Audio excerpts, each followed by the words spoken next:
에스겔 26장 20절 함께 읽어봅니다. 26장 20절 내가 너로 구덩이에 내려가는 자와 함께 내려가서 옛적 사람에게로 나아가게 하고 너로 그 구덩이에 내려간 자와 함께 땅 깊은 곳 예로부터 항적한 곳에 거하게 할지라. 내가 다시는 사람이 거하는 곳이 되지 못하리니 산자의 땅에서 영광을 얻지 못하리라. 아멘. 26장부터는 이제 두로에 대한 두로, 시돈 이렇게 이 바닷가 쪽으로 있는 북쪽에 있는 두로와 시돈에 대한 이방 나라에 대한 또 그 죄가 무엇인지 또 그 이방 나라들을 하나님께서 어떻게 세우시고 또 어떻게 파멸하실 것인지 하나님이 어떻게 심판하실 것인지 이러한 부분들이 계속적으로 소개가 됩니다. 앞서 말씀드린 것처럼 이렇게 대선지서에서 많은 분량을 가지고 이방 나라들에 대한 흥망성쇠와 또 그들의 죄를 책망하고 심판하는 이러한 내용들은 하나의 모델을 가까운 그런 주변 나라의 악한 나라들을 심판하는 이러한 역사적 성취를 통해서 결국 죄를 짓는 그러한 모든 악한 자들 또 교회를 핍박하는 모든 악한 자들에 대한 하나님의 엄중한 심판의 그러한 하나의 모델로서 우리에게 가르쳐지고 또 장차 최후 심판의 그 모든 악한 세력들을 멸하시는 하나님의 위대한 또 최후 심판의 권능과 능력을 우리에게 또 가르쳐내고 있다라고 말씀을 드렸습니다. 이것의 하이라이트가 바로 이제 다니엘서가 되는 것이죠. 그래서 다니엘서도 네 나라의 이 흥망성쇠, 네 나라의 큰 제국의 흥망성쇠를 집중적으로 소개하면서 바벨론, 그 다음에 메데파사, 그리고 그리스, 그 다음에 로마 이렇게 네 제국을 흥망성쇠를 소개하면서 그 모든 나라의 주권과 그 역사는 오직 하나님에게 달려 있다라고 하는 이러한 중요한 가르침들을 소개합니다. 그리고 이제 오바다는 에돔에 대한 그러한 또 책망입니다. 이방 나라들 중에 또 아예 한 나라를 딱 선별해 가지고 아주 집중적으로 이렇게 다룹니다. 어떤 장은 이렇게 딱 한 장, 뭐 두 장, 세 장밖에 없어요. 이렇게 짧은 그 성경 내용 안에 이스라엘을 말해도 부족한데 오히려 이방 나라를 택해가지고 오바댜서는 이렇게 에돔 족속의 죄와 그 심판에 대한 아주 무서운 하나님의 징계를 집중적으로 소개를 합니다. 또 나훔서 니느웨의 요나서는 니느웨의 회개를 이야기하고 장차 예수 그리스도를 통해서 또 니느웨 백성들이 돌아올 것이다라고 하는 또 이런 부분의 구원에 대한 부분도 소개하지만 또 역시 나훔서는 그 니느웨가 잠깐 회개했지만 결국 궁극적으로는 이스라엘을 괴롭히고 교회를 괴롭힌 죄 때문에 멸망받는, 나훔서는 니느웨가 멸망받는 사건을 다루는 거예요. 그러니까 12 선지서는 바로 이 패턴을 반복하는 것입니다. 그래서 이방 나라의 심판을 한 나라를 집중적으로 소개하든지 아니면 또 장래의 이러한 그리스도와 관련된 예언에 집중하든지 또 최후 심판과 관련된 이런 부분들을 여러 상징적인 또 이러한 그 예언들을 통해서 소개를 하든지 이러한 선지서의 최후 심판에 대한 아주 강력한 이런 하나님의 신적 작정과 하나님의 섭리 통치, 창조주와 심판주 되시는 이런 하나님의 강력한 하나님의 전능성에 대해서 선지서만큼, 다른 성경도 그렇지만 선지서만큼 이렇게 강력하게 소개하는 구약 성경이 드뭅니다. 이렇게 선지서는 이스라엘의 죄와 구원에 대해서 가르치지만 이방 나라의 그 죄에 대해서 또 그들의 심판에 대해서 소개하면서 하나님의 창조주 되심과 하나님의 심판주 되심을 강력하게 드러내면서 하나님이 온 세계의 주인이시다라는 것, 절대 주권을 가지시고 그 모든 인간의 역사를 지배하시고 하나님이 원하시는 대로 다스려 가시는 그런 절대 지존자이시다라고 하는 이러한 신관을 선지서들은 아주 유독 더 강조하고 그러한 신관을 우리 성도들이 강력하게 깨닫고 배울 수 있도록 그렇게 설명해 갑니다. 뭐 여기에서 이사야가 이렇게 하나님 앞에, 에스겔이 이렇게 하나님 앞에 열심히 기도해 가지고 복 받았습니다. 이런 식으로 인물 중심적으로, 교훈 중심적으로 이렇게 성경을 해석하면은 그건 인본주의입니다. 인간의 구원과 인간의 행복을 중심으로 하나님을 이렇게 사용하는, 하나님을 이용하려고 하는 이런 인본주의적인 인간의 자유의지를 강조하면서 이렇게 하나님 앞에 협력할 수 있는, 그래서 인간의 구원과 삶을 마치 인간의 의지의 능력을 통해서 만들어가는, 그래서 자신의 헌신의 만큼, 공로의 만큼 하나님은 갚으셔야 된다라고 하는 기브 앤 테이크, 이러한 부분들이 다 기복주의 원리인 것입니다. 한국교회의 대부분의 설교들이 다 이러한 기브 앤 테이크 형태로, 우리가 열심히 봉사하면 하나님이 그 대가를 지불해 줄 거다라고. 대가를 안 지불해 주면 어떻게 할 겁니까? 그때는 이제 하나님께 원망하고 불평하고 교회 안 나온다라고, 이렇게 조건식의 이러한 신앙들을 기브 앤 테이크 형태로, 결국 기복주의 형태로, 이러한 부분들을 우리가 자유의지를 강조하면서 공로주의를 강조하는 이러한 인본주의 신앙이라고 하고, 신인 협력적 신앙이라고 하고, 공로주의적 신앙이라고 하고, 이거를 가장 대표적으로 신학적으로 정립한 사람이 어거스틴과 싸웠던 펠라기우스이기 때문에 펠라기우스주의라고도 하고, 종교개혁 시대 1600년대에는 바로 도르트 총회에서 칼빈주의자들과 싸웠던 바로 알미니안주의 우스와 그 제자들이기 때문에 알미니안주의라고 이렇게 표현하는 겁니다. 로마 카톨릭도 그러한 펠라기우스 영향을 받은 신학입니다. 그리고 종교개혁으로부터 500년까지 지금 오순절 수많은 교파들이 있잖아요. 대부분이 다 알미니우스의 영향을 받은 그런 교파들입니다. 그렇게 알미니우스라는 사람은 우리의 적이지만 대단한 사람인 것이에요. 신학을 정립을 해서 성경을 공격하고 기독교 신앙을 파괴한 그런 학문적 재능이 뛰어났기 때문에 500년 동안 영향을 끼쳤고, 펠라기우스는 1000년 동안 영향을 끼친 것이에요. 그렇기 때문에 우리가 성경을 하나님 중심적으로, 하나님이 어떤 분인가, 하나님이 어떤 일을 행하시는가, 하나님의 계시기 때문에 내가 뭘 해야 되는가, 이건 나중에 신앙의 책임에 대한 내용으로서 따라오는 하나의 결과이지, 성경의 근본 중심과 성경의 근본 목적과 방향은 항상 하나님은 누구신가, 이 본문을 통해서 하나님은 어떤 분으로 나타나시는가, 또 이 본문에서 하나님은 인류 역사 가운데 또 교회 가운데 어떤 사역을 행하시는가, 항상 성경 한 장을 읽고 나면 그 중심을 놓쳐서는 안 되는 겁니다. 에스겔이 열심히 기도했구나. 모세가 열심히 하나님 앞에 헌신했구나. 다윗이 열심히 멋있게 용기 있게 싸웠구나. 이것만 남으면 안 되는 것이에요.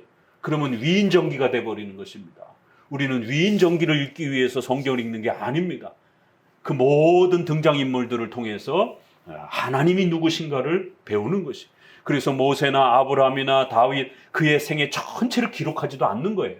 하나님이 꼭 드러날 수 있는 정도만, 그의 생애에 필요한 부분만 딱딱 집어서 성경은 소개하는 거예요.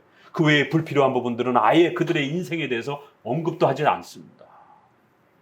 그렇기 때문에 이렇게 영화라든가 이러한 영상을 통해 가지고 다윗의 무슨 일생 이렇게 해가지고 아브라함의 어떤 생애 이렇게 해가지고 이 영화를 보게 되면은 각색을 해야 된단 말이에요. 왜냐하면 성경에 있는 것 갖고는 다 설명이 안 되기 때문에. 그러다 보면 이제 그러한 영화가 각인이 되어가지고 마치 그게 영화에서 봤던 내용이 성경의 내용인 것처럼 이런 일들이 벌어지게 됩니다. 그래서 성경을 영상화하고 그림화하고 이런 부분들을 우리 크리스찬들은 보지 않는 게 나아요. 굉장히 위험한 겁니다. 성경은 글로 기록되어 있고, 하나님이 모세의 인생 속에서 꼭 하나님이 드러나야 되는 그 사건만 그렇게 허락하셨고, 그렇게 그가 태어나도록 하셨고, 그가 그렇게 어린 시절을 겪게 하셨고, 그리고 나머지는 그가 어린 시절에 어떻게 살았는지 아무런 언급도 없는 거예요. 그런데 열심히 모세의 선행과 공로를 찾으려고 이렇게 애를 쓰면 안 되는 겁니다. 필요한 부분만 읽고 그의 생애를 통하여 하나님이 어떤 분으로 드러나는지에 더 집중하셔야 되는 겁니다. 자, 이렇게 이방 심판은 훨씬 더 강력하죠. 그래서 우리의 생애에, 여러분 개인의 생애, 또 대한민국의 흥망성쇠, 왜 세계 유일의 분단 국가가 되었는지, 또 인류 역사에 또 이런 여러 강대국들의 이러한 그 힘의 경쟁, 이런 모든 일들, 그러면서 그 국가들의 또 흥망성쇠, 그리고는 우리에게 다가오는 이런 수많은 질병의 이러한 그 역사에 또 이러한 흥망성쇠, 또 그러한 전염병이 나고 없어지는 것, 뭐 사스나 메르스처럼 한 6개월이나 길어야 1년 정도 되고 나면 끝날 줄 알았는데 누가 이렇게 2년, 3년째까지도 이제 2년을 지나가면서 3년까지 바라봐야 될 이런 시기가 올 줄 누가 알았겠습니까? 이럴 때 성도들은 어떻게 자기 신앙을 지켜가야 되는 것인가? 코로나는 두려워하면서 백신 접종의 후유증은 두려워하면서 정작 하나님은 두려워하지 않나. 선지서는 하나님을 두려워하라라고 우리에게 강력하게 하나님은 절대 전능을 가지신 우리 인생의 모든 걸 내가 언제 태어나야 되고 내 인생 속에 내가 어떤 삶을 살아야 되고 어떤 일을 겪어야 되고 내가 어떻게 살아야 되는 책임은 분명히 있습니다. 그러나 그건 나중에 결과적 책임으로서 성화의 책임으로서 제2 원인의 책임으로서 정도 언급하면 되는 거예요. 그보다 더 우선적으로 우리가 성경을 통해서 배워야 되는 것은 하나님이 내 인생의 주인이시다라는 것, 하나님이 내 인생의 심판자라는 것, 하나님이 내 인생의 구원자라는 것, 제1원인에 의해서 모든 세상 역사가 움직여져 간다라는 것, 하나님에게는 우연이 없다라는 것, 우리에게는 섭리의 역사의 보존, 협력, 통치, 필연적으로 자원적으로 우연적으로 우리에게는 우연적으로 일이 발생되어지도록 그렇게 하나님은 역사하십니다. 우리에게는 우연이 존재하지만 하나님에게는 우연이 존재하는 게 아니에요. 어디서 태어나고 여러분이 어떤 생을 겪어야 될지 어떻게 생을 마감해야 될지 그 모든 것이 하나님의 전능하신 계획과 뜻에 있다라는 것이. 우리 대한민국의 흥망성쇠 또 강대국들의 이러한 거대한 힘의 충돌 또 이런 전염병의 이러한 창궐함 100년 만에 스페인 독감 이후에 1차 세계대전 이후에 전 세계에 2억 가까이를 목숨을 잃었다라고 하는 그 엄청난 스페인 독감 아직도 사라지지 않았다라고 얘기를 합니다. 이렇게 잠복되어 있다라고.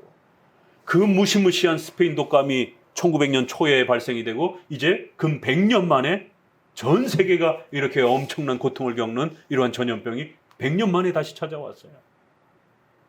이건 우연이 아니라는 것이에요. 약으로 해결할 수 있는 문제가 아니라는 것이에요. 인간의 힘으로 해결할 수 있는 문제가 아니라는 것이에요. 달나라를 화성을 왔다 갔다 하고 태양계를 벗어나는 엄청난 이러한 보이저호를 쌓아서 50년, 40년 가까이 이렇게 6만 킬로로 다니는 이런 엄청난 인공위성을 만들고 이런 엄청난 과학 문명이 발달되어 있어도 눈에 보이지도 않는 그 바이러스 때문에 사람들이 죽어나가는 것이에요. 백신의 후유증 때문에 고통스러워하는 거예요. 이게 인간이라는 겁니다.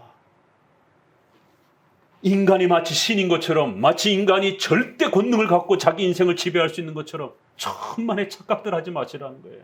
그래서 하나님은 전쟁과 자연재해와 또 이러한 질병의 이러한 고통과 아픔을 통해서 우리 인간을 겸손케 만드는 겁니다. 낮추시는 것이에요. 전지전능하신 신이 계시다라는 것을 우리에게 가르치는 것입니다.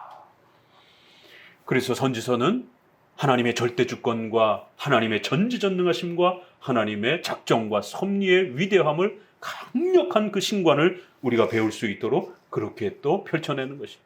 그래서 여러분들이 선지서의 이러한 가르침들을 한 장 한 장 잘 마음에 배워서 이 코로나의 이런 위기 속에서 온갖 음모론 때문에 이렇게 또 백신을 맞지도 못하고 또 그렇다고 안 맞자니 전염병의 위협 앞에 또 노출이 되어지고 이래지도 못하고 저래지도 못하고 딜레마에 빠져 있는 이 참 인터넷의 수많은 정보 때문에 더 혼란스러워지는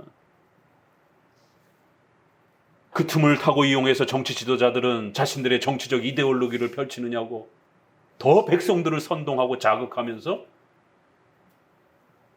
혼란에 빠져갑니다. 인간이 얼마나 연약하고 신이 도와주지 않으면 하나님이 붙들어주지 않으면 단 한순간도 그 생명을 유지할 수 없는 그런 위태로운 인생이라는 걸 깨닫고 겸손해져야 된다는 거예요. 그리고 전지전능하신 하나님 온 세상을 지배하시고 이 자연재해와 질병을 지배하면서 통치하시는 그 하나님을 의지하고 살아라라고 권면하는 것이에요. 백신의 후유증도 만만치 않습니다. 실제로 또 나오는 많은 보도들이 일반 불신자들은 정말 복불복이에요. 그러나 우리 크리스천들은 하나님 의지하고 기도하시고 특별한 질병 있지 않는 분들은 좀 기저질환이라든가 이런 특별한 질환이 있는 분들은 좀 맞는 걸 피하시고 그렇지 않은 건강한 분들은 믿음으로 기도하고 현대의학의 이런 부분들을 존중하면서 백신 접종을 하세요. 그게 상식적인 것입니다. 우리는 의지할 분이 있어요. 그렇잖아요. 백신을 맞아도 만에 하나 이 후유증을 겪고 이렇게 고통받는 분명한 사실이 있는데 나는 아니겠지. 다들 그렇게 생각하는 거예요. 그러나 만약에 그 예외의 1%가 만약 내가 된다면 어떡할 거예요? 불신자들은 지금 공포 속에 살아가는 거예요. 더더구나 지금 40대 아래쪽으로 지금 이렇게 젊은 층들 맞으러 또 이렇게 가있다 보니까 더 공포스러운 거죠. 연일 청와대에 청원분들 계속 사망했다라고 하는 이런 청원 계속들 올라오고 그 후유증들 사건들이 계속 올라오는데 그래갖고 옥신각신하면서 백신 맞아가지고 죽은 사망자와 코로나 걸려갖고 죽은 사망자가 엇비슷하지 않느냐라고 막 양쪽의 논리들이 막 팽팽하게 그러니까 안 맞겠다. 그러니까 맞으라. 불신자들은 공포 속에 있는 거예요. 이러지도 못하고 저러지도 못하고. 그 1%의 예외가 자격에 해당이 된다라면 잘못 한번 선택했다가 결국 가정이 파탄나는 이런 엄청난 고통을 불신자들은 각오해야 되는 것입니다. 그러나 이러한 전염병으로부터 우리를 지켜주실 우리는 전지전능하신 하나님이 계신 것입니다. 하나님이 허락하지 않으면 절대로 우리 목숨 걷어가지 않습니다.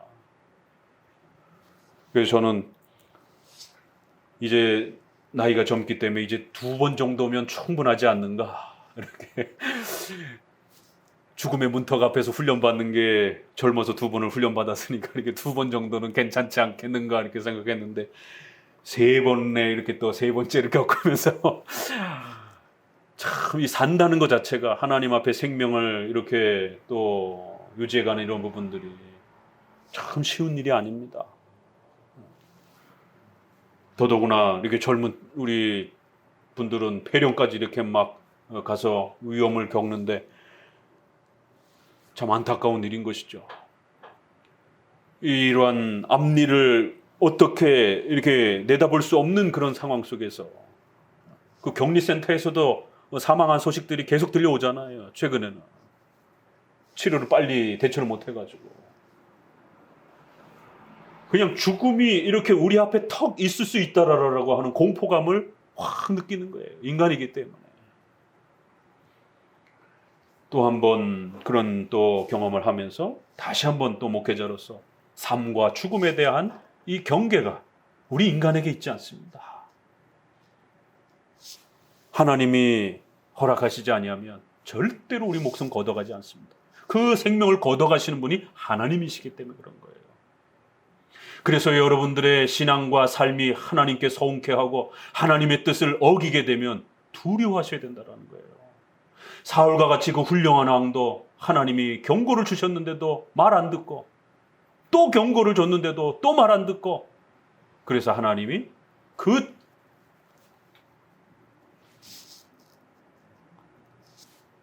생명이 건강이 튼튼한 나이에 하나님이 그의 생명을 걷어가시잖아요. 그리고 다윗에게 왕권을 주시는 것이에요. 하나님은 자비로우시기 때문에 바로 빼앗지 않으신 것이에요. 2번씩이나 아말렉 족족 다 죽여라. 또 한 번은 사무엘에 갈 때까지 제사 드리지 말아라. 근데 2번 다 핑계를 대잖아요. 전쟁이 코앞에 적들은 막 쳐들어오는데 사무엘은 오지도 않고 제사를 드려야 전쟁을 치를 수 있는데 어쩔 수 없지 않았습니까? 아말렉 족속을 다 죽이라고 했는데 이건 너무 아깝지 않습니까? 군량미로도 쓸 수 있고 제물로도 쓸 수 있고 백성들이 아우성 치는 거예요. 그러니까 못 이기는 척하고 그 노획물들을 죽이지 않고 가지고 오는 것이죠. 하나님을 두려워하기보다는 경제적인 계산을 하는 것이에요. 이 노획물이면 군사력을 얼마나 더 키울 수 있는데 또 한 번은 공포 사무엘이 오지 않잖아요. 적들은 코앞에까지 쳐들어왔는데 죽음이 여기까지 왔는데 방법이 없어요. 그러니까 하나님을 찾기보다는 다급해서 자기가 제사를 드리잖아요. 월권 행위를 하는 것이죠. 그래서 하나님이 2번의 기회를 주시고는 사울을 건강한 그 강력한 왕권을 갖고 있을 때에 결국 전투를 통해서 패전하면서 그 생명을 걷어가신 거죠. 하나님이 그 생명을 걷어가셔야 생명이 없어지는 겁니다. 이처럼 우리가 두려워해야 될 분은 하나님이시다라는 것을 에스겔서는 거듭거듭 계속해서 강조합니다. 이러한 코로나의 시기에 여러분, 우리가 상식적인 범위 내에서 방역 절차를 하고 백신에 대한 태도를 반드시 일반은 총알에 가져야 돼요.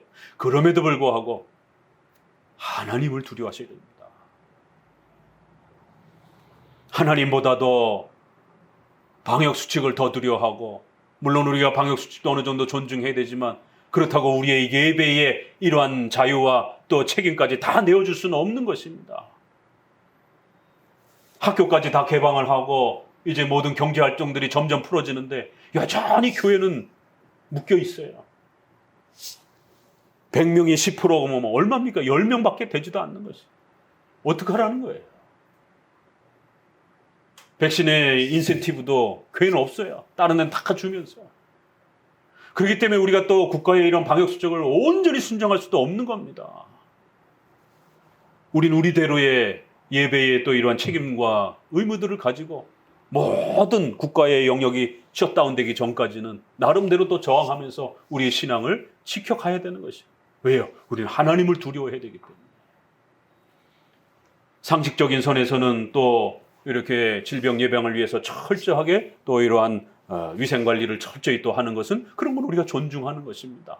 소독 철저히 하고 또 이렇게 마스크 쓰고 깨끗하게 유지하고, 그럼에도 또 불구하고 우리가 예배의 또 이러한 책임과 내용들은 또 끊임없이 고민하면서 가야 할 자리가 있는 것입니다. 하나님을 두려워하라라고 계속해서 이렇게 과거의 한 모델을 우리에게 보여주면서 그렇게 예언한 대로 실제 이방 나라들이 멸망을 당한 거예요.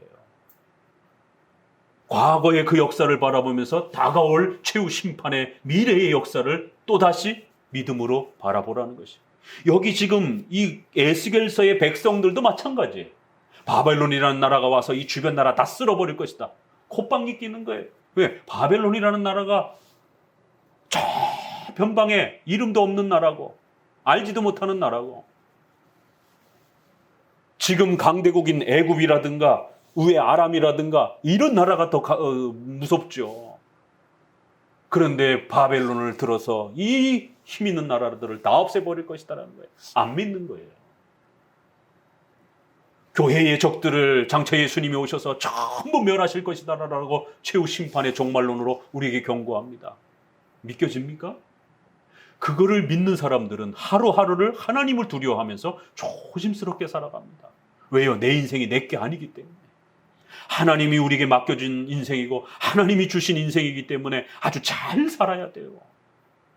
하나님이 주신 생명을 막 쓰고 하나님이 주신 소중한 시간들과 우리의 삶을 헛된 데다가 오히려 죄 짓는 데다가 오히려 교회를 파괴하고 어지럽히는 데다가 썼다가 사울 같은 일이 벌어질 수 있는 거예요. 이거 더 뒀다가는 안 되겠다 그러면 바로 생명을 걷어가시기는 것도 하는 거고, 또 좀 더 기회를 주신다라면 또 엄청난 또 책망과 심판과 이 땅에서 지옥을 맛보는 또 그런 고통을 또 책망을 받을 수도 있는 것이고,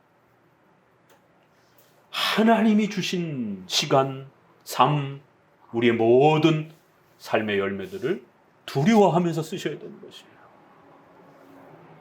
26장은 이제 두로를 우리에게 소개하면서 26, 27, 28 세 장에 걸쳐서 이렇게 두로의 흥망성쇠를 우리에게 펼쳐냅니다. 26장 봅니다. 제11년의 어느 날 초일일에 여호와의 말씀이 내게 임하여 가라사대, 인자야 두로가 예루살렘을 쳐서 이르기를 아하 좋다, 만민의 문이 깨어져서 내게로 돌아왔도다. 두로도 사실은 그렇게 큰 나라는 아니에요. 그런데 이제 두로가 26장에서는 굉장히 강력한 힘을 발휘하는 나라로 이렇게 점점 세력을 넓히는 걸 보게 됩니다. 이스라엘 지도를 보게 되면 위에 두로와 시돈, 그리고 그 위쪽은 아람 지역이기 때문에 그 사이에 껴가지고 그 예루살렘의 이 전체 남북 전체가 강원도 땅 정도밖에 안 된단 말이에요. 그럼 그 위에 두로와 시돈이라서 사실 굉장히 작은 지역이에요. 그런데 에스겔에서는 다른 나라보다 아람이나 모압, 암몬보다는 두로에 대해서 상당히 많은 분량을 제시했고, 이사야 14장, 15장, 13장부터 바벨론을 통해서 아침의 아들 계명성이여 라면서 바로 그 사탄을 바벨론을 통해서 그렇게 비유하는 것처럼, 바벨론을 비유해서 사탄을 가르치는 것처럼 에스겔에서는 두로를 강력한 그런 악의 세력으로 소개를 하고, 이 두로에서 왕의 교만함과 악행들을 사탄의 그 악행과 교만으로 적의 아주 가장 대표적인 적그리스도의 모델로, 사탄의 그런 모델로 그렇게 두로 왕의 교만과 악행을 하나의 모델로 소개했고, 이것을 그대로 요한계시록이 17장, 18장에서 바벨론, 나라로서는 바벨론을 이용을 해요. 사용을 합니다. 끌어다가. 그런데 그 바벨론이 교만했네요. 바벨론이 교회를 괴롭혔네요. 그거는 두로의 오늘 본문의 내용하고 내용이 똑같아요. 거의 비슷해요. 그래서 두로에 대한 이 본문도 요한계시록이 고려하면서 그 17장, 18장을 서술한 것을 보게 됩니다. 그만큼 두로는 적그리스도와 사탄의 아주 모델처럼 이렇게 구약에서 가르쳐지고 있는 굉장히 중요한 본문입니다.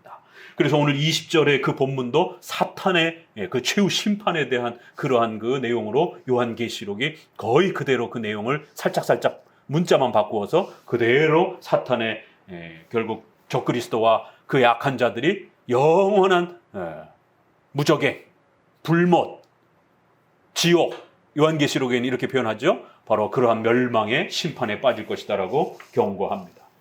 자, 우리 어디를 읽어보시느냐 하면 조금 뒤로 넘어가 봅시다. 38장, 9장.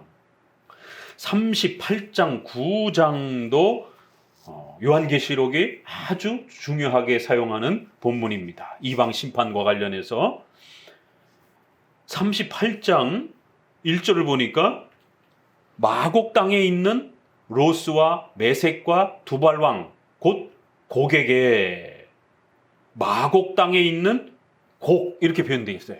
그래서 곡과 마곡이라는 나라가 등장을 합니다.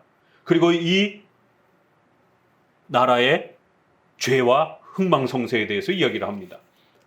39장 1절도 보니까 인자야 너는 곡에게 예언하라. 내가 너를 대적하여 너를 심판할 거다 라고 하면서 이 곡과 마곡의 이러한 그 전쟁 이야기가 소개가 됩니다. 자, 우리 요한계시록으로 넘어가 보세요. 요한계시록으로 넘어가게 되면 요한계시록 어디를 보시냐면 20장 7절을 같이 읽어봅니다. 요한계시록 20장 7절입니다. 함께 읽습니다. 천년이 참에 사탄이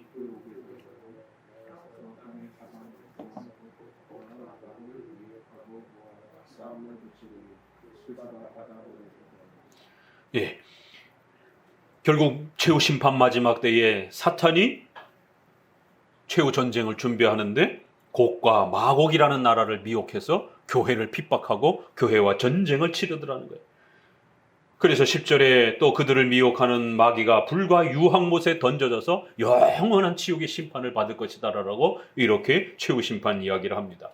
그러니까 최후 심판의 사탄과 적그리스도와 그 악의 세력의 멸망을 예언하는데 어디를 끌어다 써요? 요한계시록이 에스겔서의 38장과 39장에 있는 이 곡과 마곡이라는 나라의 모델을 끌어다 씁니다. 구약학자들은 이 곡과 마곡이 어떤 나라인지 어느 나라인지 찾을 수 없다라고 대부분 다 그렇게 해석합니다. 지금 우리가 두로, 그 다음에 뒷부분에 이제 한 번 더 애굽이 나옵니다. 거기까지는 다 아는 나라들이에요. 그런데 에스겔에는 갑자기 느닷없이 전혀 성경에서 구약에서 이스라엘의 주변 나라로 언급도 없던 곡과 마곡이라는 나라와의 전쟁을 이야기합니다. 어딘지 알 수가 없다라고 대부분 구약학자들이 얘기해요. 그럼 에스겔이 말하는 이 곡과 마곡이라는 나라는 어딜까 도대체? 그럼 왜 이렇게 알 수도 없는 나라의 전쟁을 말하고 있는 것일까? 그래서 에스겔서는 단지 이스라엘이 살고 있던 지금 BC 500년, 600년대에 바로 그 시대의 아람, 두로, 애굽만 말하는 게 아니라 그 시대의 나라와 알 수 없는 미래의 나라를 함께 언급하면서 결국 이 이방 나라에 대한 심판은 하나님께서 최후 종말에 심판하실 사탄과 적그리스도를 멸망시키실 그러한 예언적 내용으로서 그렇게 담겨 있는 것으로 그렇게 성경은 소개하는 것입니다. 그걸 알기 때문에 요한계시록은 곡과 마곡이라는 나라를 최후 전쟁의 그러한 나라로 그렇게 또 사용하는 거예요. 그러나 17장, 18장에서는 그 유명한 바벨론을 언급하는 것입니다. 또 그 내용은 두로가 그렇게 교만했던 그런 내용으로 그대로 끌어다어요. 자, 18장 한번 요한계시록을 간략하게 읽고 우리 오늘 두로를 한번 봅시다. 어떻게 사용하는가? 이건 분명히 바벨론에 대한 멸망이에요. 요한계시록 18장입니다. 7절을 읽어봅니다. 7절 시작. 사체하였든지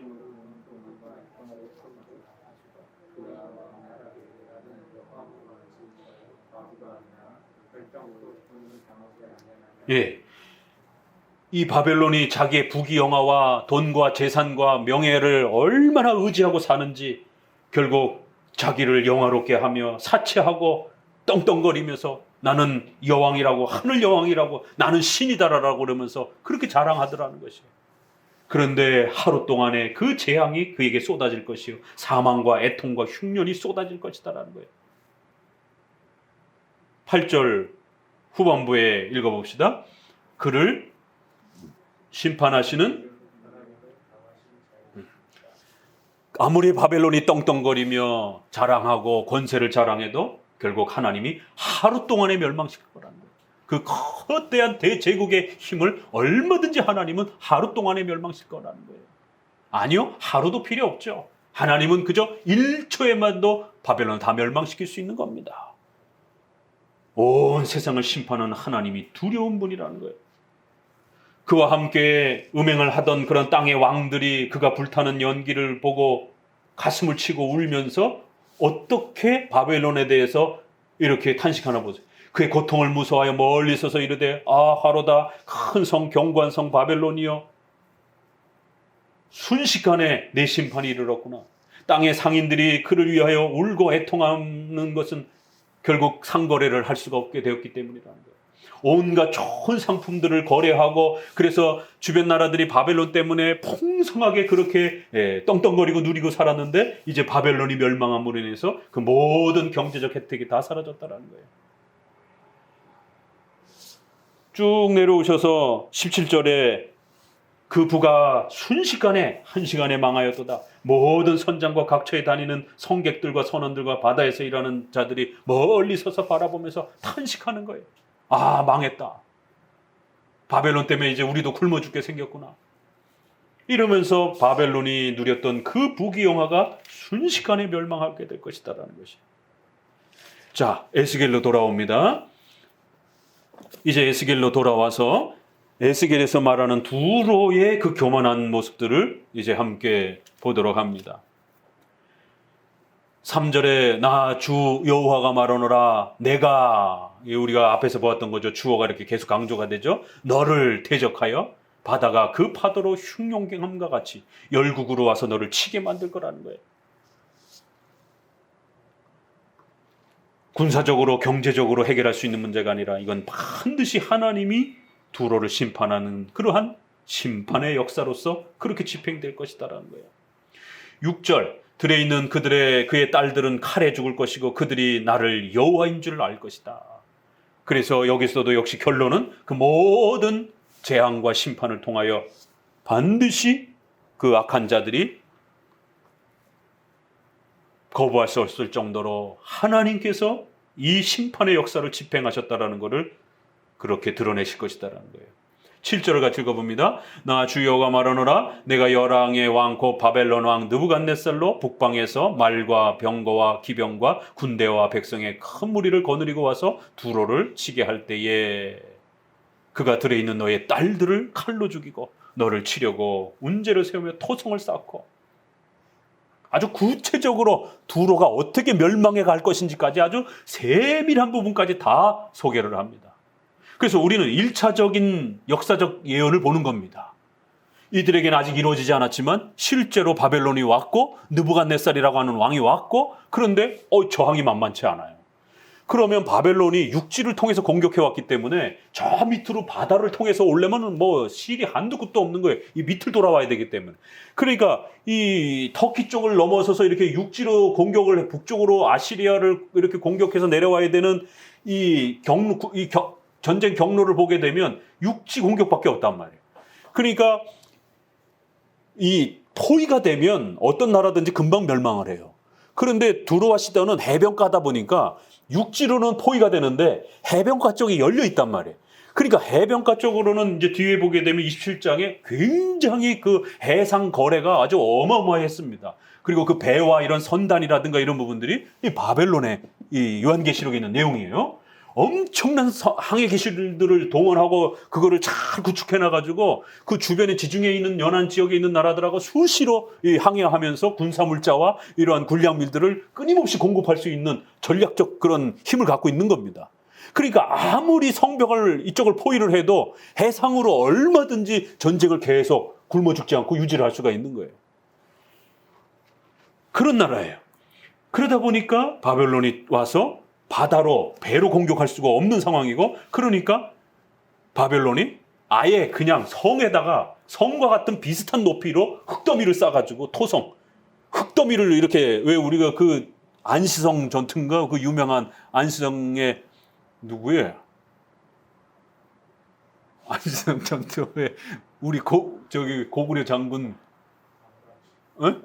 양만춘 거기 보게 되면 그 당나라 황제가 토성을 쌓잖아요. 아무리 쳐도 성이 안 무너지니까 나중엔 큰 언덕을 쌓아가지고 언덕에다 다리를 놓고 그냥 성을 공격하려고.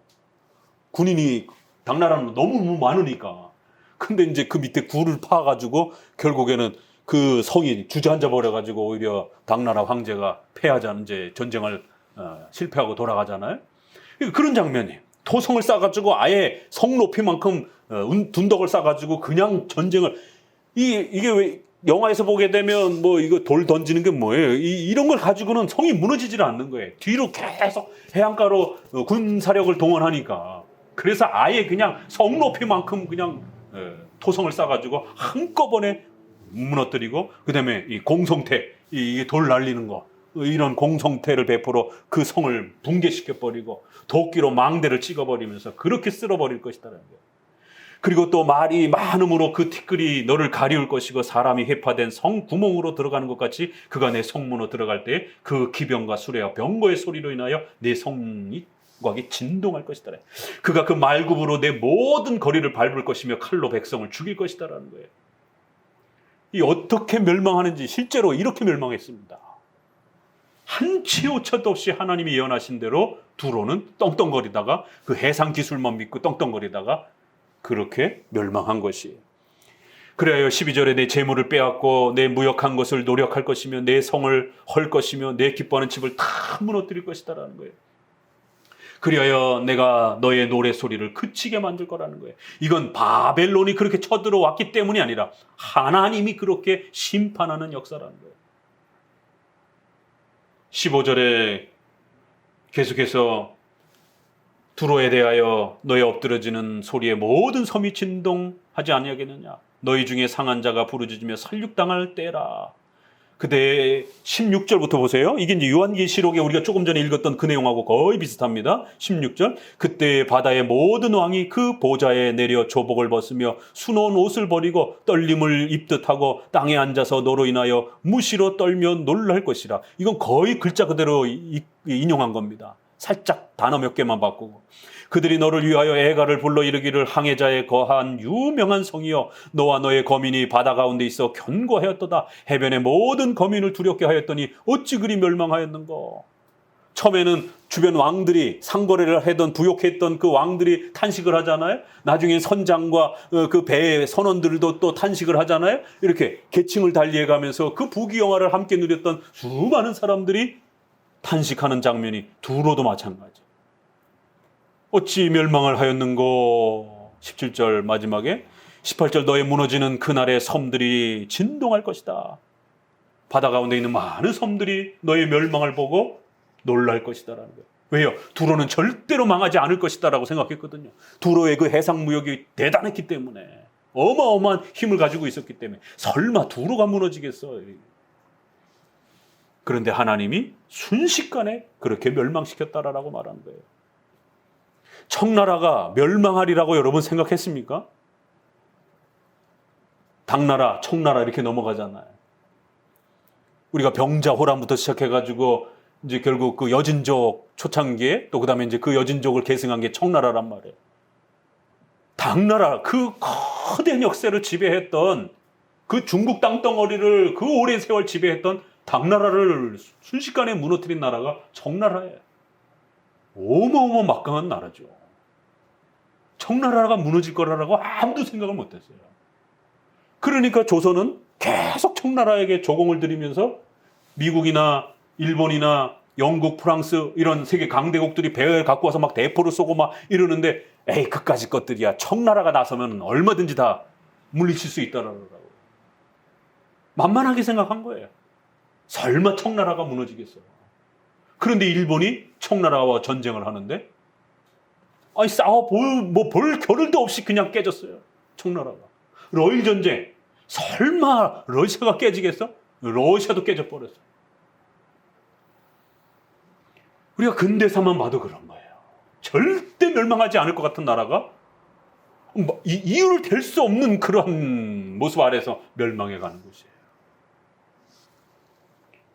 그리고 그 청나라의 부패를 개혁하면서 신의 혁명이 일어나고, 그러면서 그 중국의 이제 혁명, 폭동들이 일어나면서 봉건 사회의 그런 군주 국가를 싫다라라고, 근대 국가를 형성해 달라라고 곳곳에서 데모가 일어나고, 결국 신의 혁명이라고 하는 그 유명한, 소위 말해서 뭐 우리나라는 뭘로 비유를 해야 되나요? 그런 시민 이 저항 운동이 일어난 것이. 그래서 중국이, 우리 대한민국이 정말 편안하게 살 수 있었던 그 엄청난 하나님이 주신 기회가 딱 한 번 왔습니다. 신의 혁명이 일어나면서 그런 기회를 가진 거예요. 그래서 만약에 중국이 공산화가 되지 아니하고 그때 근대 국가가 형성이 됐다라면, 서구 열강들이 막 경쟁하던 시대였기 때문에 영국이나 프랑스라든가 이렇게 일본의 이런 제국주의도 미국에 의해서 완전히 무너졌잖아요. 그러면서 일본도 왕정 정치가 무너지면서 근대 민주주의의 어떤 형태가 강제로라도 들어갔잖아요. 청나라도 그렇게 들어갔었어요. 그렇게 해서 혁명을 통해 가지고 청나라의 정부를 전부 다 무너뜨려 버렸습니다.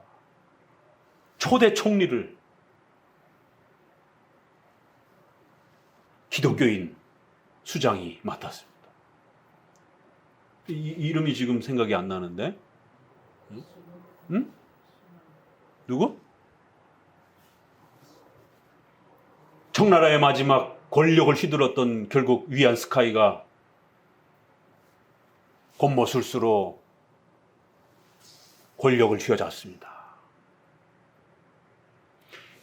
이분이 외국에서 그 신의 혁명을 이끌었던 이 지도자가 외국에서 공부를 했기 때문에 기독교 신자예요.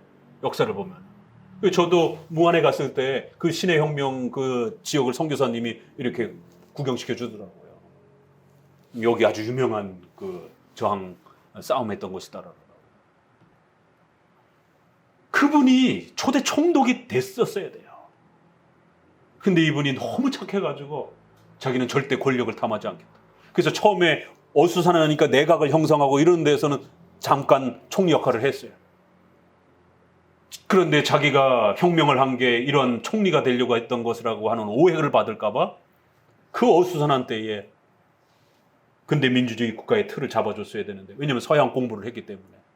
근데 이 위안 스카이라고 하는 이 청나라에서 오래도록 양반 집안에서 권력을 잡고 누렸던, 왕조가 다 없어지고 나니까 이제 그 틈을 타고 이 대대로 양반 노릇하던 이 권력자가 내가 내각 만들어줄 테니까 그러면 나에게 권한을 다오, 총리 권한을 다오. 그러면 청나라의 권력 누렸던 양반들 내가 다 억제해서 우리가 근대 국가로 가겠다라는. 그거를 너무 쉽게 믿었어요.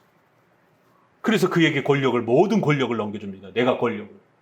그랬더니 이 위안 스카이가 그 모든 권력을 독점하면서 독재를 하기 시작하는 거죠. 그러니까 백성들이 결국 봉건주의에 왕정 정치가 싫어가지고 목숨을 걸고 시민 저항 운동을 해서 그렇게 겨우 이제 근대 민주주의 국가의 내각을 꾸렸는데 또 다시 독재의 형태로 그렇게 돌입하면서 그때 이 모택동인가요? 결국 공산주의를 펼치면서 이럴 바에는 우리 똑같이 잘 먹고 잘 살자. 그때 공산주의가 들어온 겁니다. 정말 우리 대한민국에는 천년에 한 번 오는 그런 기회였었어요. 그분이 초대 총리를 맡았던 그분이 정치를 잘하면 되잖아요. 맡아서 근대 민주주의 국가를 구축하고 미국과 이렇게 여러 서양 근대 민주주의 국가들하고 외교를 하면서 이렇게 청나라를 근대 민주주의 국가의 틀로서 만들어줬다라면 우리 근대사가 달라졌을 것이에요. 참 역사를 보게 되면 그 한 번의 지도자의 선택이 세계 유일의 분단 국가를, 공산주의 국가를 머리에 이고 살아야 되는 전 세계의 최고 강력한 공산주의 국가가 여전히 우리 머리 위에 그렇게 있는 이런 아픔을 우리는 보게 됩니다. 이게 우연이 아니라는 거예요. 이런 우리 근대사만 봐도 또 여기 지금 두로의 이 그 작디 작은 난만 두로가 그렇게 강대국이 됐다가 하루아침에 멸망하는 이러한 과정도 이거 다 우연이 아니라는 겁니다. 절대로 성도들은 우연이라고 생각하시면 안 되는 겁니다. 하나님의 계획과 작정과 섭리대로 하나님의 뜻을 위배하고 어기고 교회를 괴롭히면 하나님의 마음을 서운케 하면 하나님이 끝을 내는 것이에요. 항상 이 부분을 두려워해야 됩니다. 19절부터 나 주여가 말하노라 내가 너로 거민이 없는 성과 같이 황무한 성이 되게 하고 깊은 바다로 내 위에 오르게 하고 큰 물이 너를 덮칠 것이다 라는 거예요.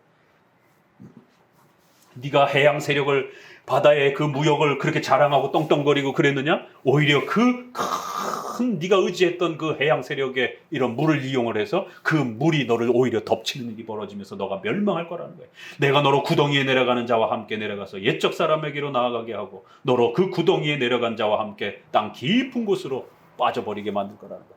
그러니까 이 두로 왕은 분명히 교만해서 교회를 또 이스라엘하고 가까운 지역에 있었기 때문에 솔로몬이 성을 건축하고 그럴 때는 그렇게 교회를 도와주는 거예요. 그러면 복을 받는 겁니다. 그래서 하나님이 이 두로라는 나라를 작디 작은 나라를 그렇게 부강한 나라로 만들어준 거예요. 그런데 교만해가지고 결국 돌변해가지고 왕조가 바뀌니까 교회를 핍박하기 시작하는 이스라엘을 공격하기 시작하는 것이죠. 그래서 하나님이 두로를 끝을 내버리는 거예요. 그래서 두로에 대한 책망인 거예요. 1차적으로는. 그런데 이 표현이 아주 묘하게 되어 있습니다. 구덩이라는 말. 그래서 아주 깊은 구덩이에다가 내가 너를 집어 던질 거라는 거예요. 그래서 옛적 사람들 교회를 괴롭혀서 다 그렇게 심판받아가지고 가 있는 그 악인들이 가 있는 바로 그 옛적 사람들이 벌받아서 가 있는 그 구덩이에 너도 거기다 집어 던질 것이다라는 거예요. 도대체 여기가 어딜까? 그래서 분명히 1차적으로는 역사적으로는 두로 왕에 대한 책망이고 두로 왕에 대한 죽음을 경고하는 것인데 이건 단순히 죽음만 뜻하는 게 아니다라는 거예요. 죽음 이후에 더 깊은 구덩이를 일부러 이렇게 이야기하면서 이게 구약의 지옥을 말하는 스타일이에요. 구약은 지옥이라는 단어와 이런 부분들이 이렇게 명확하게 드러나지 않습니다. 이렇게 상당히 이렇게 우회적으로 설명을 해요. 요 구절을 요한계시록 18장 우리가 읽었던 20장에 불못, 무적행도 저 깊은 웅덩이 이런 뜻이에요. 그 영어의 헬 그렇잖아요. 그것도 이렇게 웅덩이 이런 뜻이에요. 불못, 큰 불이 막 펄펄펄펄 용암 같은 거죠. 그런. 이거 구덩이 개념이에요. 지옥을. 이게 다 구약 개념입니다. 아주 땅 깊은 저곳에. 그래서 아주 그 옛날부터 악인들이 거하는 거기다가 너를 영원히 너를 거기다가 가둘 것이다라는 거예요. 요게 이사야 14장에서는 너 아침에 계명성이여 바벨론 왕이 그렇게 저 밑에 구덩이에 빠질 것이다라고 또 그렇게 지옥의 심판을 받을 것이다라고 그렇게 경고합니다. 그리고는 21절의 마지막 결론으로 내가 너를 배망케 한 하나님이 주도한 역사라는 거예요. 결코 경제적, 군사적 우연한 일이 아니라는 겁니다. 자, 27장 또 넘어가 봅니다. 27장에 두로의 교만함이 계속 나옵니다. 3절을 읽어봅니다. 3절 너는 두로를 향하여 이르기를 여호와의 말씀에 두로야 내가 말하기를 나는 온전히 아름답도다. 여기도 우리가 요한계시록 18장 7절에 바벨론이 자기 자신을 자랑하면서 나는 여왕이다. 온갖 사치와 아름다움에 나와 같은 자 있을 수 있겠느냐 이러면서 자랑하고 떵떵거리는 거예요. 나는 온전히 아름답도다. 내 영광과 내 이 권세와 이런 모든 것들이 얼마나 찬란하고 위대하느냐. 내 지경이 바다 가운데 있으며 너를 지은 자가 내 아름다움을 온전케 하였도다. 너를 지은 자, 이게 이제 결국 두로의 그러한 해상 무역을 통해 가지고 두로가 이만큼 떵떵거리고 잘 살 수 있게 된 거죠. 결국 주변에 이런 많은 그런 영향력을 통해서 결국 이렇게 너가 엄청난 경제적 번영과 군사적 번영과 국가적 번영을 이루었다라는 거예요. 그러나 궁극적으로 이것도 하나님이 주셨던 거예요. 그걸 모르고 거만하고 교만해져서 악을 행했기 때문에 벌을 받는 겁니다. 그러면서 이제 어떻게 두로가 그 부귀영화를 구축했는가 보세요. 5절에 스닐의 잣나무로 내 판자를 만들었으며 레바논 백향목으로 돛대를 만들고 바산 상수리 나무로 노를 만들고, 그러니까 최고의 나무와 이런 재료로서 아주 훌륭한 배를 만들어서 그 배를 가지고 무역 거래를 한 거예요. 해상 무역을 한 겁니다. 이건 그 당대에 아주 최고의 그러한 그 배를 제작하는 기술들을 이렇게 소개합니다.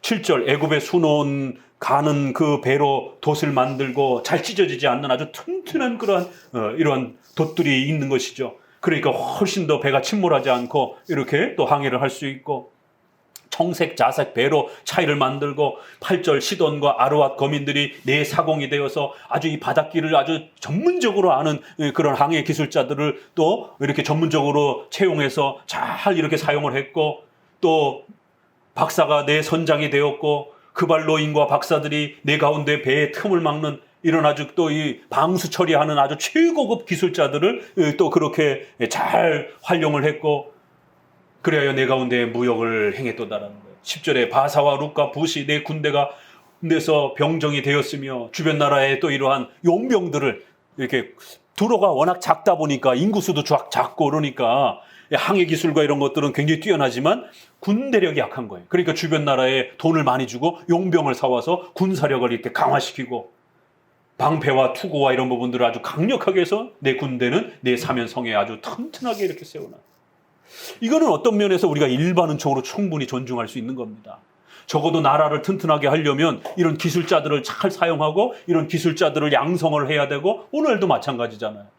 현대의 이러한 미래 산업을 이끌어갈 수 있는, 또 우리 성도들이 직장 생활할 수 있는 이런 좋은 기술과 이런 직업들을 오너들은 부지런히 개발을 하고 그런 실력을 가진 직원들을 채용을 해서 자신의 기업과 나라를 아주 튼튼하게 만드는 것, 이거는 상식적이고 합리적인 거라는 거예요. 갑자기 하늘에서 뚝 떨어져가지고 돈이 떨어져가지고 하늘에서 갑자기 군사들이 뚝 떨어져가지고 나라를 만드는 게 아니라는 겁니다. 차근차근히 이런 기술을 배우고, 그런 기술을 배운 사람들을 사용할 줄 알고, 이렇게 또 상거래를 하고, 또 이런 모든 부분들을 대비할 줄 알고, 나라도 그렇고 여러분의 개인의 가정도 마찬가지인 거예요. 어느 날 갑자기 뚝딱 여러분의 가정이 부귀영화가 이렇게 주어지는 게 아닌 것입니다. 차곡차곡 이런 일반 은총들을 무시하지 아니하고 경제 공부도 열심히 하고, 또 직업과 관련된 거, 직장생활과 관련된 이런 부분들 열심히, 또 노동과 저축, 근면, 성실 이런 부분들을 잘 사용하는 것입니다. 그러면 국가가 또 튼튼해지고 가정도 튼튼해지는 것이에요. 자본주의 국가에 살면서 여러분의 노후를 준비하지 아니하고 이 4대 보험이라든가 이런 부분들을 소홀히 여기고 그저 젊을 때나 그냥 즐기고 놀고 이러면 큰일 납니다. 자본주의 사회는 누가 여러분을 먹여 살리지 않습니다. 자기가 일한 만큼 그 노년의 대접을 받는 거예요.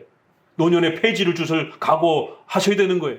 젊었을 때에 그런 노년을 준비하지 않으면. 이런 일반 은총들을 통해서 하나님은 두로를 아주 강력한 부강한 나라로 그렇게 만들어 주신 것이죠. 그리하여 12절에 다시 쓰는 각종 보화가 풍성하고 통상을 하고 또 이렇게 외교적인 이런 것들도 잘 이웃 나라들과 이렇게 서로 상거래를 하면서 또 두발 매색 내 장사가 되었으며 녹그릇을 내 상품으로 무역하였도다. 또 14절에 도갈마 족속은 말과 전마와 노새 또 이런 짐승들 고된 이런 짐승들이 다 에너지원 힘이잖아요. 군대에도 사용되고 또 농사에도 사용되는 이런 좋은 동물들을 또 자기 지역에 없으면 또 멀리서 수입해가지고 또 이렇게 준비하고 그래야 아주 나라가 점점 부강해졌다라는 거예요. 16절에 너희 제조품이 풍부함으로 요거 요한계시록 18장에 바벨론이 풍성해질 때 해상 거래를 통해서 그 풍부해지는 과정이 그대로 요거 압축해가지고 요약해 놓은 게 바벨론 요한계시록 18장입니다. 똑같아요. 17절에 유다와 이스라엘조차도 너희와 거래를 하고 18절에 너희 제조품이 많아서 각종 보화가 풍성하고 20절에 드단도 그렇게 또 혜택을 누리면서 그 많은 풍요로움들을 누렸다라는 것이. 그런데 26절을 읽어봅시다. 느닷없이 상황이 바뀝니다. 26절 내 사공이 너를 인하여 파하였도다. 내 재물과 상품과 무역한 물건과 내 사공과 선장과 내 배의 틈을 막는 자와 내 장사와 내 가운데 있는 모든 용사와 내 가운데 있는 모든 무리가 패망하여 바다 중심에 빠져 죽을 것이다라는 거예요. 그렇게 어마어마한 부귀영화가 소용이 없더라는 거예요. 하루아침에 패망하더라는 거예요.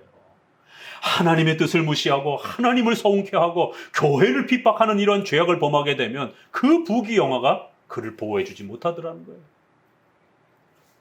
하나님께서 허락하셔서 풍랑이 일지 않고 이런 또 좋은 상거래를 할 수 있도록 그런 기회를 주시고 그런 지혜들을 주시고 기술자들을 붙여주시고 그래서 부귀영화를 누렸으면 그 부귀영화를 가지고 두로 왕처럼 성전을 건축하는 데에 협조하고 이스라엘과 사이좋게 지내면서 이래 지내야 되는데 오히려 이스라엘을 공격하고 교회를 핍박하는 힘으로 사용하더라는 거예요. 그래서 하나님은 26절부터 방향이 확 바뀌면서 전쟁도 필요 없어요. 동풍이 바다 한가운데로 불어서 너를 무찔러 버릴 것이다라는 거예요. 물론 이건 이제 바벨론을 이렇게 비유하는 거예요. 동쪽에서 적들이 쳐들어와서 너희를 완전히 전멸시켜 버리라는 거예요.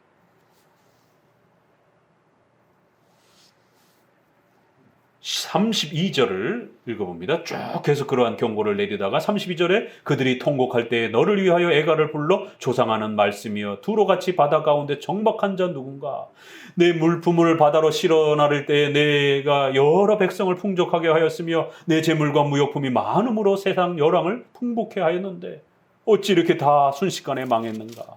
이 요한계시록 18장하고 똑같지 않습니까? 자, 28장 이제 그래서 두로의 마지막 결론의 경고가 이렇게 쏟아집니다. 도대체 무엇 때문인가? 2절을 읽어봅니다. 인자야 너는 두로 왕에게 이르기를 주 여호와의 말씀에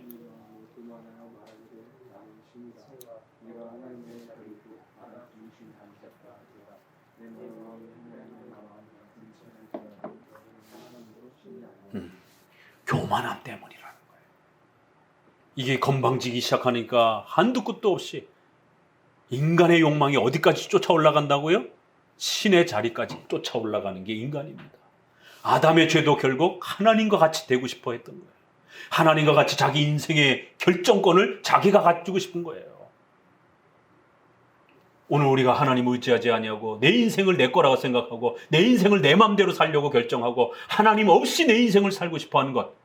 왜 하나님이 내 인생의 결정권을 갖느냐라는 거예요. 내 인생은 내가 결정하면서 사는 거지. 그게 신과 같이 되는 그 소유권을 온전히 소유하고 싶은 거예요. 그 죄를 지적하는 겁니다.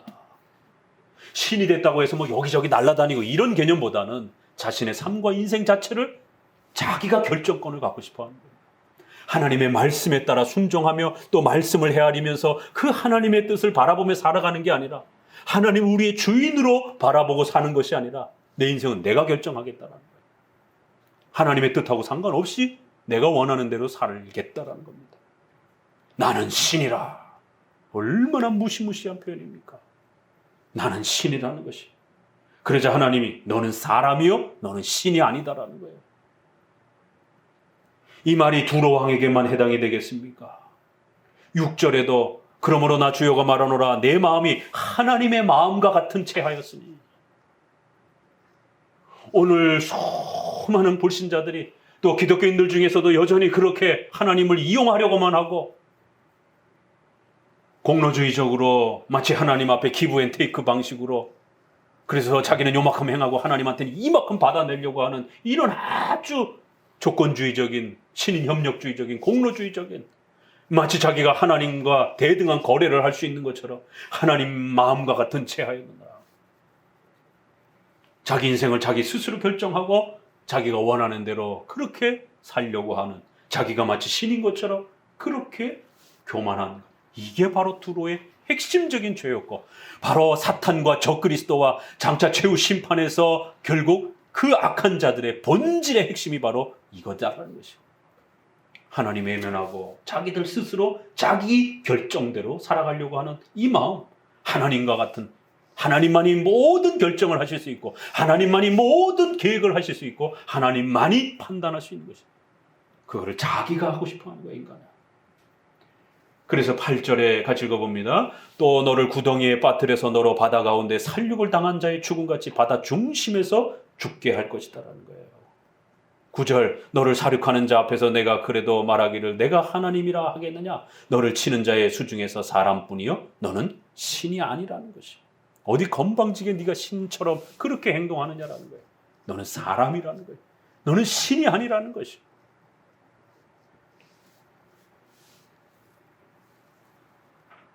백신과 코로나의 상황 속에서 서두에 말씀드렸던 것처럼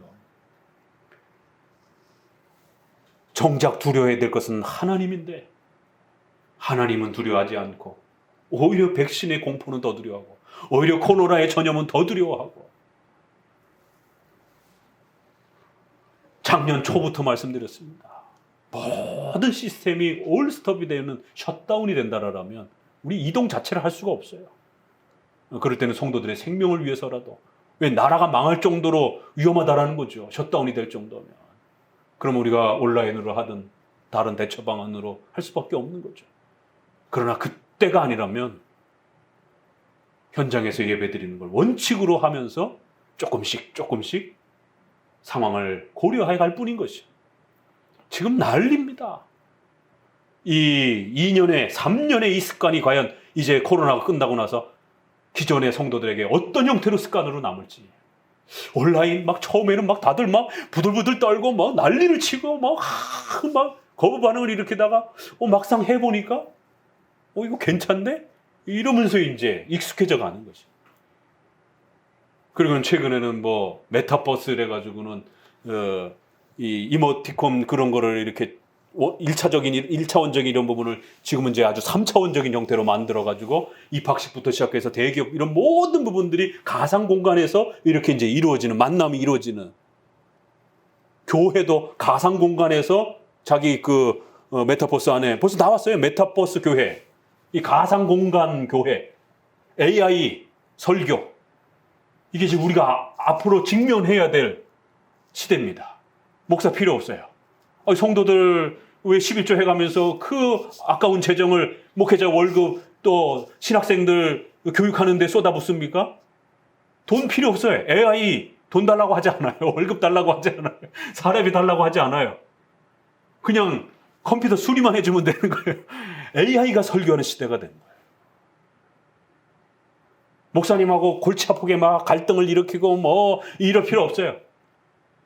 AI가 매주 전부 다 편집해서 수천 편의 설교들을 전부 데이터베이스에 저장해가지고 오늘 본문 딱 해놓고는 설교하는 시대가 돌입했습니다. 성도들은 교회 안 와도 돼요. 그 교통체증 뭐 이런 거 걱정하면서 올 필요 없어요. 집에서 가상공간에 들어가가지고 버튼 하나 딱 눌러놓고 이제 성찬 이런 것도 다 세례 뭐 이런 거 다 전부 다 가상공간에서 그냥 온라인으로 SNS로 하는 시대가 성큼 우리 안에 들어왔어요. 어떻게 할 거냐는. 이제 성도들은 3년 동안 익숙해져 있고. 이건 부득이한 거예요. 온라인 예배는. 원칙론적인 게 아닙니다. 원칙은 현장 예배예요. 성찬은 먹고 마셔야 되는 거예요. 부득이함으로 우리가 허락해 줬을 뿐인 거예요. 그런데 이거 해보니까 우리 인간의 나태함과 게으름 때문에 익숙해져 버리는 것이. 코로나의 공포 때문에 익숙해져 버리는 것이. 처음에는 부득이함 때문에 배려해줬는데 나중에는 그게 권리가 돼 버렸어요. 뭐 목사님 자꾸 오라고 그래. 전염병 때문에 더 위험한데. 사탄은 그렇게 만만하지 않습니다. 광명의 천사처럼 와가지고 교회를 위한 것처럼, 우리의 신앙을 위한 것처럼 아주 기가 막히게 천사처럼, 광명의 천사, 하나님의 뜻을 받드는 그런 좋은 천사처럼 다가와가지고 성도들이 어느새 죽는지도 모를 정도로, 어느새 불경건으로 불신앙으로 빠지는지도 못할 정도로 눈치도 못 채는 사이에 신앙이 망가져버리는 것이죠. 서서히. 이제 벌써 2년 가까이 들어가고 있습니다. 정신 바짝 차리셔야 돼요. 내가 신이다 라는 이 거만한 생각들이 우리 안에 성큼 들어오고 있습니다. 우린 사람이라는 거예요. 너희는 신이 아니라는 겁니다. 12절에도 13절에도 너가 얼마나 아름다웠으면 결국 너가 에덴 동산처럼 지혜가 충족하고 온전한 아름다움과 이 다 하나님이 주신 거예요. 내가 옛적에 하나님의 동산의 에덴과 같이 그런 풍족한 보석들이 풍부하고 아담처럼 뛰어난 그런 부유함들을 누렸고, 또 너는 기름 부음 받은 덮은 그룹이며 천사, 성소에서 이렇게 지성소를 보호하는 천사와 같이 내가 너를 세우며 내가 하나님의 성산에 있어서 화강석 사이를 왕래하면서 그렇게 지성소를 보호하는 천사와 같은 어마어마한 그런 권세를. 그래서 이게 두로에게 이런 영화로움을 온전히 다 줄 수는 없어요. 그래서 이게 온전히 두로도 아니라는 거예요. 두로 왕을 향해서 역사적인 예언을 하고 있지만 두로 왕보다 더 휘황찬란한 권세와 영화로움들을 에스겔은 더 풍성히 설명합니다. 그래서 이사야 14장의 아침의 계명성이여라고 하는 그것도 그렇고 이 본문도 다 사탄의 비유적인 내용으로 끌어서 요한계시록은 설명하는 겁니다. 이렇게 영광스럽고 휘황찬란한 모습을 가지고 있었는데, 천사장의 그런 권세를 누리고 있었는데, 내가 너를 세웠는데 그리하여 하나님의 성산을 보호하도록 해놨는데, 내가 지음을 받은 날에 너가 완전한 그러한 능력을 소유할 수 있도록 그렇게 풍족하게 부어줬다라는 거예요. 그런데 어떤 일이 벌어졌는가 하면 16절을 봅시다. 내 무역이 풍성함으로 내 가운데 강포가 가득하여 내가 범죄하였도다. 너 덮는 구루바, 그러므로 내가 너를 더럽게 여겨 하나님의 산에서 쫓아내었고 화강석 사이에서 멸하였도다. 내가 아름다움으로 마음이 교만하여 내가 영화로움으로 내 지혜를 더럽혔으며 내가 너를 땅에 던져 열왕 앞에 두어 그의 구경거리가 되게 하였도다. 유다서 보게 되면 예수님의 그 설명 중에서도 사탄이 하늘에서 떨어졌다 이런 표현을 쓰잖아요. 사탄이 자기 처소를 지키지 아니하고 하나님이 주신 그 영화로움을 오히려 교만해서 하나님 앞에 대들면서 이렇게 하나님의 성산에서 쫓겨났다라고 이런 표현을 씁니다. 이게 다 구약에서 인용한 거예요. 요한계시록도 그렇고. 자기 처소에서 쫓겨난 이런 천사들. 17절에 그리하여 결국 내 아름다움의 마음에 교만함이 이렇게 일이 벌어진 것이다라는 거예요. 자, 그래서 마무리로 20절에서는 다시 한번 이제 시돈 나라까지 한 번 더 언급하면서 결국 시돈은 좀 더 간단하게 이렇게 마무리를 하면서 24절에 그들이 나를 주 여호와인 줄 알리라. 역시 시돈의 멸망도 하나님의 계시의 사건으로, 하나님 자신을 드러내는 심판의 사건으로 사용하실 것이다라는 거예요. 이렇게 28장은 요한계시록 18장에 또 여기저기서 사탄의 그 정체에 대해서 이야기하는 구절들을 여기서 끌어다 씁니다. 이사야 14장에서도 끌어다 씁니다. 그래서 사탄이 적어도 천사장 그룹, 미가엘이라든가 가브엘이라든가 이런 천사들은 다 천사장, 최고의 천사도 이 단계가 있습니다. 명확한 세부적인 단계는 성경이 이렇게 세부적으로 설명하지는 않지만 우리 장로교에서 천사의 그 단계적 그 순서가 있는 것까지는 인정을 해요. 그 최고 위에 천사장, 천사들을 다스리는 장의 리더 그룹들이 있다라는 것까지도 우리도 존중을 합니다. 그 리더 그룹에 미가엘이라든가 가브리엘이라든가 다니엘에게 와서 계시를 전달해주는, 그리고 또 이 사탄도 천사장의 그룹으로, 왜? 이런 28장의 이런 설명 때문에 그 권세와 영화로움들을 가지고 교만에 빠져가지고 결국 하나님의 성산에서 쫓겨나, 하나님의 보좌에서 쫓겨나는 이러한 역사를 단순히 두로 왕에게다만 온전히 해석하기에는 너무 큰 영화로움들을 여기서 설명하고 있다는 거예요. 그래서 적어도 이것은 사탄에게까지 확대가 되어서 사탄의 그 타락의 모습과 결국 하나님의 최후 심판까지도 이렇게 종말론적으로 두로라는 나라를 사용해서 하나님이 그렇게 우리에게 보여주고 있다는 것입니다. 자, 오늘은 두로 왕의 이 왕국들을 통해서 사탄과 적그리스도와 그 악의 세력에 대한 하나님의 최후 심판의 엄중한 심판이 얼마나 무섭고 두려운 것인지, 세상의 권세와 떵떵 이런 것들을 떵떵거리면서 아무리 자기가 신처럼 그렇게 거만하게 누린다 할지라도 하나님이 심판하면 단 한순간의 순식간에 다 없어져 버린다는 거예요. 그래서 늘 하나님을 두려워하시고 하나님 앞에서 하나님이 주신 삶, 하나님이 주신 시간, 하나님이 주신 삶과 가정을 하나님을 위해서 최선을 다해서 그렇게 살아가시기를 주님의 말씀으로 권면을 드립니다. 기도합니다.